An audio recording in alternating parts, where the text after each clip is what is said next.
join me to chat all things from the weekend in footy. Jordan Lewis, Nathan Buckley and Jonathan Brown.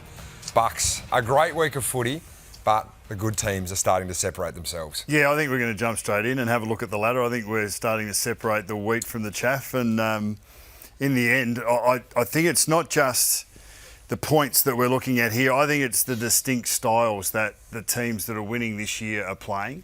The run off the back, a host of small forwards that can get all the way back to defend and then get up to pressure. Dare with the ball, but really solid defence. So from 1 down to 7, I think Geelong are playing that style consistently well. I think Adelaide have got that ability. Hard inside, but clean to get to the outside. All of these teams have displayed that.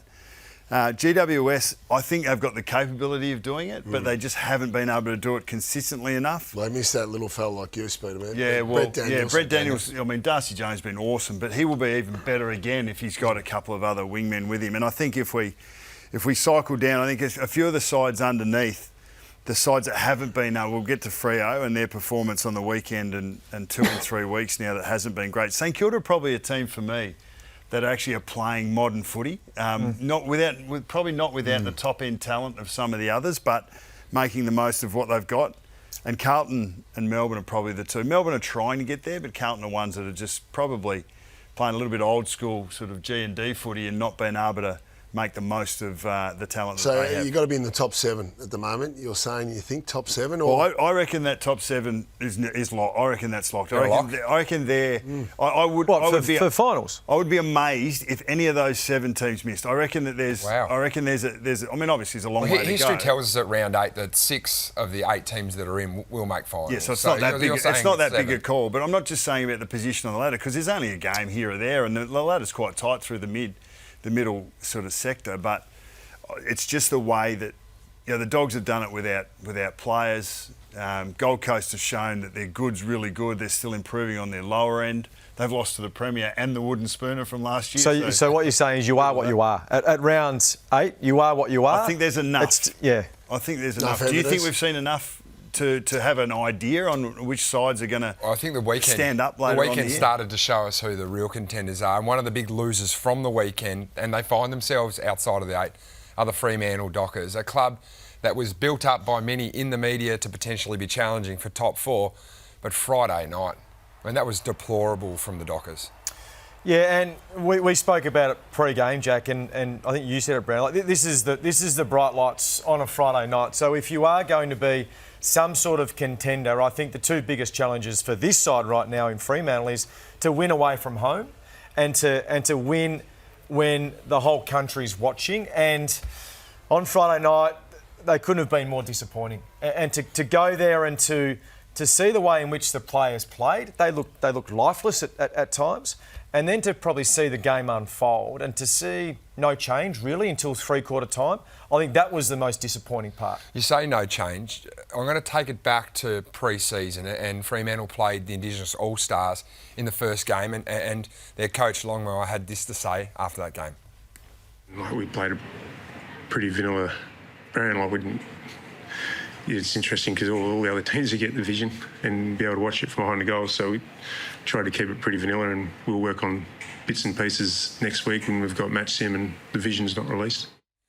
Justin Longmuir there, the coach of the Fremantle Dockers. This comment has come back to haunt him. I think the comment around vanilla, because that is exactly what they are at the moment. Well, it's a little bit of editorial licence we're using to pull something from 10 weeks ago and pull it forward, but it's that's who they've been. Vanilla was exactly what they looked on the weekend, and in round 1 against Geelong, and a couple of weeks ago against Melbourne when they weren't, for the most part until they came late. But yeah, there wasn't a lot of dare. There wasn't a lot of risk taking. There wasn't a lot of energy from the players at any stage. They had probably a 3-minute period where they had some momentum through stoppage there to get a couple of stoppage goals early in the third. But outside of that, there was just no energy. They're big numbers, aren't they? They're big numbers, absolutely. Look, some of those numbers. There was a demolition, yeah, absolutely. Considering we came in thinking big difference between the 2 midfields. St Kilda's midfield was slaughtered the week before, especially in the first half against, of course, a premiership-winning Brisbane, but it's still all the same. Coming up a well-credentialed Fremantle midfield. So, Justin Longmuir, you work with him, he worked underneath you at Collingwood. I often wonder, looking from the outside in and without being inside the four walls, he seems like he's a really structured coach. When Fremantle's at their best, they're very structured. They're locked in their positions. There's not a lot of changes. We look around the coaches in the, your Chris Scott, your Beveridges, even Craig McRae, they spin the magnets around. Justin Longmuir doesn't seem to coach in that manner. Does that become entrenched in the psyche of the players and their subconscious? It can, there's no doubt it can. I think they've actually let go of some of that in the last 18 months to try and free the players up. We saw it halfway through last year, or maybe about this stage 12 months ago, to free the players up, trying to get a bit more run and carry from the back. And they actually became pretty good at that, but then they opened themselves up defensively. So they haven't been able to get that balance consistently enough. And he did speak about consistency in his post-match. I thought he wasn't strong enough on his players, and you don't throw your players under the bus, you don't throw your leaders under the bus. But I think sometimes have they got strong enough leaders for him to cope? Is that just him thinking, oh, maybe my boys are not strong enough to take it? No, I think it's a responsibility and accountability that he feels, right or wrong. I think that sometimes the most successful coaches are the most combative, the ones that throw it back on their players when it should be thrown back on their players. He didn't do that whether it's in front of the media in a post-match or whether it's in front of the players themselves. And I think we see it from Hardwick, we see it from Beveridge, we've seen it from Chris Scott. Like you think about the coaches of yesteryear, Sheeds, Lee Matthews, the successful coaches, they'll call their players out if they don't think their effort's been great. And I thought he missed that opportunity on the weekend to say, hey, we set up the week well. We knew what the themes were coming in, and they weren't executed at all. And I'm going to have to go back to leaders and ask them what's going on, because it was not what we discussed. And I think you've got to put it back on your playing group every now and then. Geordie, you've identified something in the Fremantle game that you think is a trend that isn't a great one for Freo at the moment. Yeah, well, I think this is an easy fix. So I went to the Champion Data Boys today. I said, what are Fremantle for handball receives? And they came back and they said top 5. I said that just doesn't look like this is in their back half. It doesn't look like that. I said, what are they handball receives from marks?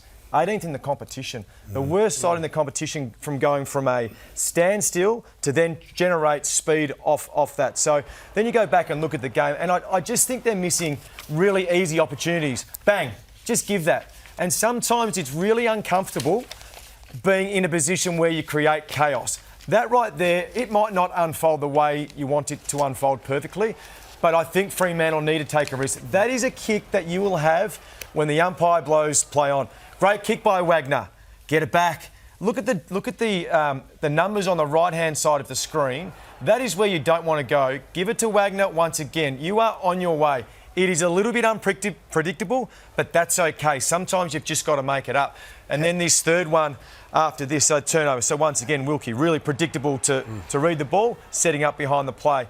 Same sort of thing. Really risky kick. I like the kick. You're in the defence here, aren't you? Yeah, you can understand this decision by Tracy to try and play on, but Sarong was right there, the handball. So even if they go from 18th to 10th, at least that's an improvement, but they need to embrace this part of their game. So what teams do you think are actually hitting that handball and breaking the game down because of it? Which teams? Well, I think Hawthorn are one of the sides that are really good at it. Western Bulldogs are one of the sides that are really good at it. So you can nearly look at the ladder, and those sides I think we're seeing it from Adelaide as well. Adelaide are high up. I would just give that. So even if they're not a high hand-pass team, they're a quick move-the-ball team. So right now what Fremantle, I'm seeing, is their kick mark slowing down.